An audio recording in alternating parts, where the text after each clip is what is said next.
Hey everyone, it's Average Gatsby, and welcome to my Dragon Age Origins Guide, Part 2 to the Tower of Ishal.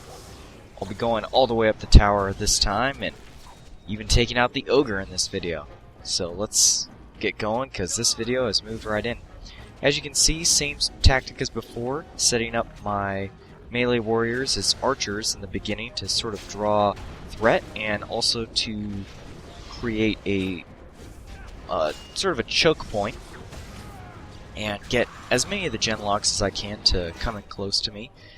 But at the same time, I'm not going to make it totally an archer battle because my strength comes from my weapons. Now, you can see that I've equipped one of my poison effects at this point. This is because I had some extra poisons and I wanted to use them. If you equip a poison effect on your weapon, it will not get rid of the flaming weapons, even though you can't see the animation. If you look down below, and if you look every time I score a hit, I'm still causing flame weapon damage. So just wanted to point that out. This video is moving pretty quickly because I'm editing out my looting and edit out a little bit of the traveling right there. But as you can kind of see how I'm going through. This is on the second floor now that I've cleared out the first floor. You can kind of see that I like to clear out those rooms, sort of hang back before I engage these units, switch over to my ranged weapons, and then use this ballista to some effect. As you can see, it's pretty effective actually. It does a fair amount of damage, and it also has the added bonus of a knockdown effect. I think I got a kill all the way back here with it, and then some units are just plain knocked down. It looks like that Hurlock was knocked over by it, but he didn't take any damage. I'm not exactly sure how those things work, but you know, they give them to you for a reason, and I figure you should use them. As you can see, I'm trying, when I encounter these very large groups of enemies, I'd like to break them up as much as possible into two. One thing, and I'm sorry here, I walked through that door that was immediately in front of me, but I forgot to hit the record button, so kind of missed out the beginning. But this is exactly the same as the room that I just cleared on the first floor, so not much to add there. And just showing off the tactical view right here, but since everyone requested that I not use this view, I will be sticking with the standard view for the rest of the game. For everyone playing on Xbox 360. A couple things I wanted to point out. You'll notice that I didn't put health potuses in the task bars or command bars for any of my players. That was just kind of an oversight on my part. I definitely should have done that, and in later videos you will see that done. So I will be doing even less pausing than before. And as you can see, I kind of let the dog do whatever he wants at this point. And I make a mistake right here, just not really thinking, and I thought to myself, oh, look, he's getting hit, I'll have him use a health potus. Yeah, that won't do anything. The dog cannot, well, it does a little bit, but it wasn't really the best thing to do. I don't really know how a dog uses a health potus, but whatever. And then we, you know, I'm moving in here and finding these gen locks. I was kind of expecting Alistair to fall behind me, and right here throwing down one of my grenades, and look how effective that is. I don't know, I think grenades are great. I'm going to be using them a lot more in some of the later videos, and they just work out really well for me, and they kind of add a little bit of an extra element. I like that I can suddenly do an AoE damage effect, and it's pretty nice.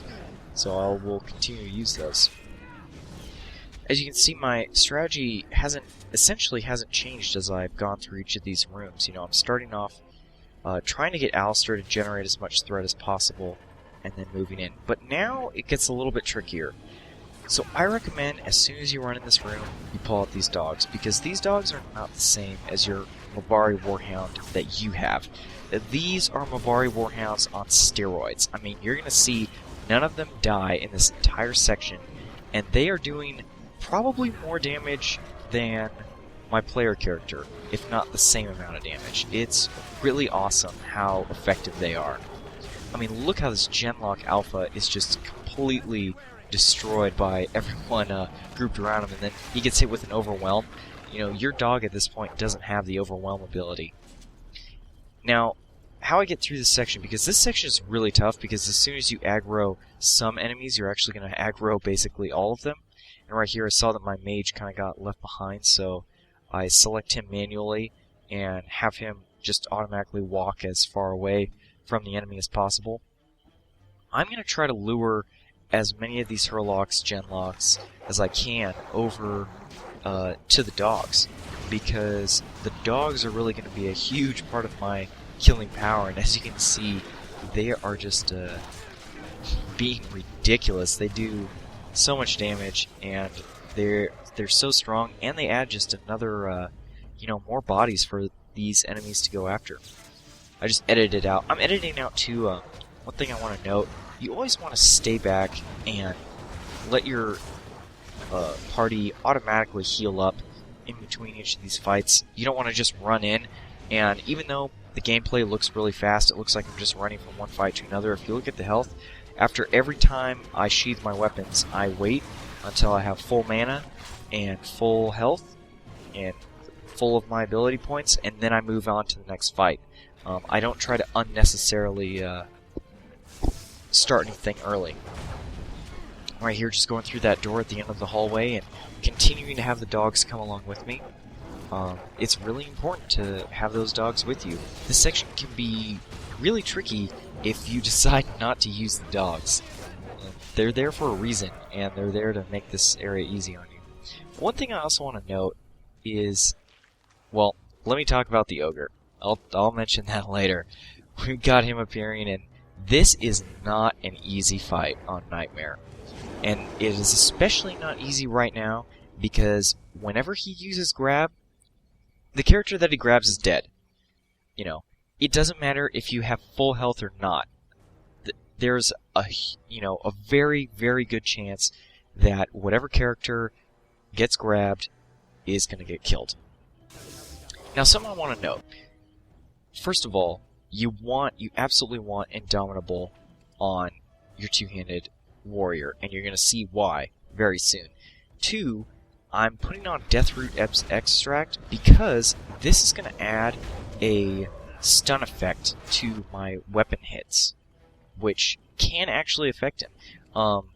Ogres seem to resist, I don't know exactly what they have as far as resistances and not resistances go, but they are not always resistant to this maneuver. And you see Alistair gets picked up, 3 hits, dead.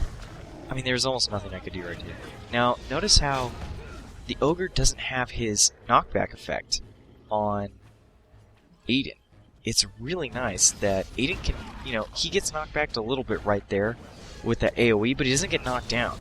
And that is a huge advantage. And notice how, too, he just got stunned from my Deathroot Extract. Another thing I want to note, you could have your Circle Mage use Weaken on the ogre. And I haven't really determined what Weaken does, because when you hit the ogre with Weaken, it says that he resists it. But at the same time, you see the Weaken effect stay on the ogre. So it's like, I believe that the Weaken effect, as far as lowering his damage and attack, stays effective, but the other part of the Weaken effect, where the ogre is stripped of all his stamina, is that he's resistant to particularly that. And there we go. We get the epic kill with the two-handed sword, charging in and just destroying him right here. So awesome. But yeah, so you can use Weaken if you want. I don't think you really need to. I didn't use it. Anyway, I'm Average Gatsby. Hope you guys enjoyed this video. Please rate, comment, subscribe. Give me any feedback you like, and I'll see you later.